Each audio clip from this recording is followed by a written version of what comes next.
The Madras High Court has ordered another round of postmortems in the suicide case of a schoolgirl that has sparked tension in Tamil Nadu's Kallakurichi, about 260 kilometers from Chennai.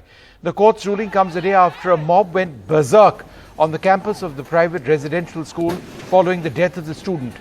The court has directed the police to take tough action against the rioters and those who incited them. The court, however, turned down a plea by the girl's family that the second round of autopsies be carried out by a doctor of their choice. The police have detained the principal secretary and the correspondent of the school in connection with the suicide. More than 100 suspects have been taken into custody for the rioting on the campus. Chief Minister M.K. Stalin underscored that the violence impedes growth and that only a peaceful Tamil Nadu can be an inclusive Tamil Nadu. The girl, according to the police, jumped from the third floor of the hostel on the 13th of July. Her family has alleged that the two teachers had mentally harassed and humiliated her. Police have said that the girl had left behind a note that says that she was struggling in several subjects and alleges humiliation by her teachers for her poor academic performance.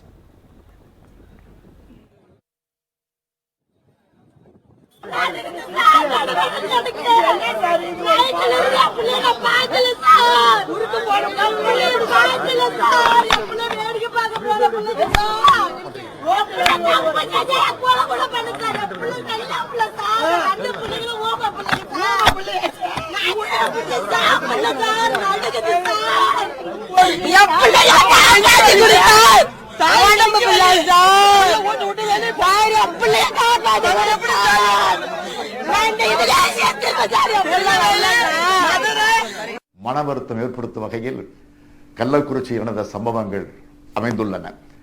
கல்வி நிலையங்கள் ஒவ்வொரு பிள்ளைகளையும் தங்களது சொந்த பிள்ளைகளாக நினைத்து அவர்களை பயிற்றுவிக்க வேண்டும்.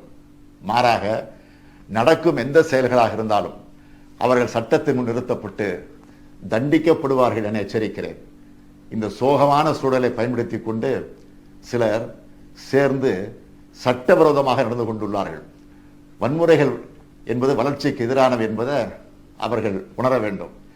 அமைதியான தமிழகம்தான் அனைவருக்குமான தமிழகமாக அமையும் என்பதை அனைவரும் உணர வேண்டும். நம்முடைய வளர்ச்சிக்கு மிக முக்கியமான காரணம் நமக்கு இருக்கும் மொழி பற்றும். I am very dismayed about what's happening in Kallakurichi. It is an utter failure of the district administration to prevent this. Whatever has happened to the student must be investigated and those guilty must be punished. My colleague Sam Daniel has been tracking the story and joins us now. Sam, it's obviously very sad and deeply distressing, the death of the student. But what instigated this sort of violence? I mean, this crowd went on a complete rampage. Two things, Vishnu. This happened almost 5 days ago, and the police had not arrested anyone, nor did they explain to the parents that their fears or allegations are not true. But police claimed they were investigating, inquiring students, teachers, and also examining the footage for a concrete evidence to take action. Although the protests were peaceful outside the campus, on Sunday, that's yesterday, it turned violent. More than 1,000 people joined, and they turned into a mob. They breached the police barricades and got into the school, torched at least 10 school buses, a few other police vehicles, and that's their form of demanding justice for the girl who allegedly died by suicide. Police also point out, in the meanwhile, there were also attempts on social media by a group which at the moment they're not formally naming, that tried to instigate violence, that tried to mobilize this kind of a crowd. That turned out of control, and as a result of that, the campus suffered huge losses in terms of vandalism, in terms of people looting the school property and also setting on fire crucial documents of students and teachers. The court has now directed a fresh postmortem, a second postmortem, since the mother and the father of the parents of the child fear that there could be foul play.